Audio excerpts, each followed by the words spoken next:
Anggaran pendapatan dan belanja negara adalah rencana keuangan tahunan pemerintah negara yang disetujui oleh Dewan Perwakilan Rakyat.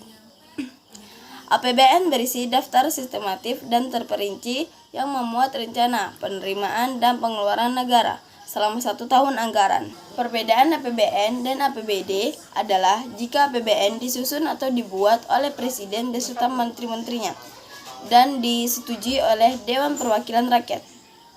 Jika APBD disusun atau dibuat oleh pemerintah daerah dan disetujui oleh Dewan Perwakilan Rakyat daerah. Tujuan dibuatnya APBN adalah sebagai pedoman pendapatan dan pembelanjaan negara dalam melaksanakan tugas kenegaraan untuk meningkatkan produksi dan kesempatan kerja. Dalam mewujudkan perkembangan ekonomi, hutang negara atau meminjam uang kepada negara lain juga dapat termasuk ke dalam peningkatan kapasitas perekonomian negara. Dalam pemaparannya, hutang negara inilah yang berguna sebagai instrumen pembiayaan APBN guna mencapai APBN yang efisien dan efektif. Fungsi APBN dibagi menjadi 3, fungsi stabilisasi, fungsi distribusi, dan fungsi alokasi. Fungsi stabilisasi adalah fungsi untuk memelihara dan mengupayakan keseimbangan fundamental perekonomian. Contohnya, di saat virus COVID-19 melanda negara Indonesia yang menyebabkan perekonomian di Indonesia menjadi turun dan tidak seimbang, upaya pemerintah dalam menanggulangi hal tersebut adalah menstabilkan harga-harga tersebut melalui kebijakan fiskalnya. Selanjutnya, untuk fungsi distribusi adalah fungsi yang gunanya untuk menyalurkan dana kepada masyarakat berdasarkan alokasi yang sudah ditetapkan.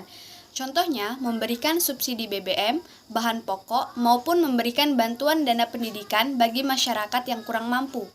Dan yang terakhir, untuk fungsi alokasi adalah fungsi yang bertujuan untuk membagi anggaran untuk dialokasikan pada pembangunan dan pemerataan. Contohnya, menetapkan besarnya anggaran untuk gaji pegawai dan anggaran pembangunan suatu proyek. Apa yang akan terjadi jika suatu negara tidak memiliki APBN? Suatu negara tidak akan memiliki sumber pendapatan.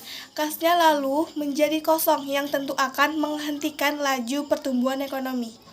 4 langkah penyusunan APBN. Yang pertama, pelaksanaan APBN. Kedua, perencanaan APBN yang disusun oleh kementerian atau lembaga yang menghasilkan rencana kerja pemerintah yang mengacu pada asumsi dasar ekonomi. Yang ketiga, pengesahan oleh DPR. Yang terakhir, pelaksanaan dan